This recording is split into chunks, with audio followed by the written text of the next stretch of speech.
ஏசாயா 16ஆம் அதிகாரம் 1ஆம் வசனம் முதல் 14ஆம் வசனம் வரை. தேசாதிபதிக்கு செலுத்தும் ஆட்டுக்குட்டிகளை நீங்கள் சேலா பட்டணம் துவக்கி வனாந்தரம் மட்டும் சேர்த்து சீயோன் குமாரத்தியின் மலைக்கு அனுப்புங்கள். இல்லாவிட்டால் கூட்டை விட்டு துரத்தப்பட்டு அலைகிற குருவியைப் போல மோவாபின் குமாரத்திகள் அர்னோன் நதியின் துறைகளிடத்தில் இருப்பார்கள்.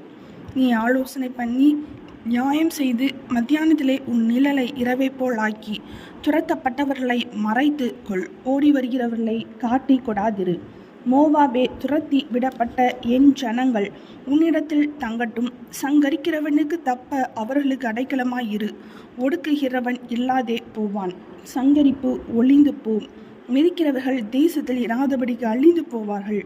கிருபையினாலே சிங்காசனம் ஸ்தாபிக்கப்படும். நியாயம் விசாரித்து துரிதமாய் நீதி செய்கிற ஒருவர் அதன் மேல் தாவீதின் கூடாரத்திலே நியாயாதிபதியாய் உண்மையோடே வீற்றிருப்பார்.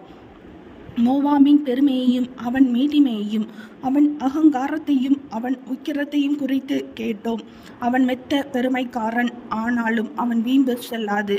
ஆகையால் மோவாபியர் ஒருவருக்காக ஒருவர் அலறுவார்கள், எல்லாரும் ஏகமாய் அலறுவார்கள். கிராரேசேத் ஊரின் அஸ்திபாரங்கள் தகர்க்கப்பட்டதே என்று அவைகளுக்காக பெருமூச்சு விடுவார்கள். எஸ்போன் ஊர் வயல்கள் வாடி போயின. சிப்மா ஊர் திராட்சை செடியின் நல்ல கொடிகளை ஜாதிகளின் அதிபதிகள் நறுக்கி போட்டார்கள். அவைகள் யாசேர் மட்டும் சென்று வனாந்தரத்தில் படர்ந்திருந்தது. அவைகளின் கொடிகள் நீண்டு கடலுக்கு அப்பாலே எட்டியிருந்தது. ஆகையால் யாசேருக்காக அழுதது போல சிப்மா ஊர் திராட்சை செடிக்காகவும் மிகவும் அழுவேன். எஸ்போனே, எலையாலே, உனக்கு என் கண்ணீரை பாய்ச்சுவேன்.